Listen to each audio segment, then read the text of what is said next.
Rightio, that's the mechanical siren programmed into an on-off button, and I'll just show you the mechanical siren, how it operates when it's selected as manual. I'll just reprogram it. Okay, and this is the mechanical siren when you program it into the manual function button.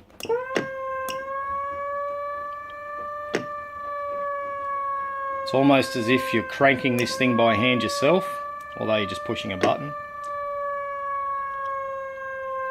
It sounds like one of the old air raid sirens, or one of the old Shark+alarm sirens used to be attached to a lot of the surf clubs years ago. Nowadays you don't really hear them that much. But you can manually operate it and it'll just slowly tone itself down. So if you're trying to get people's attention on the beach, you can hold it in and it'll pitch out and won't come back down until you let your finger off the button.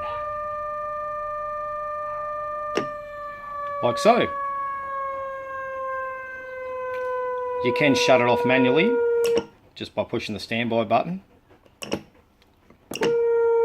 or it'll wind itself down, or appear to wind itself down and switch off. There you have it. That's the Whelen mechanical siren. That is programmable. You can also have your normal wail, yelp, everything else.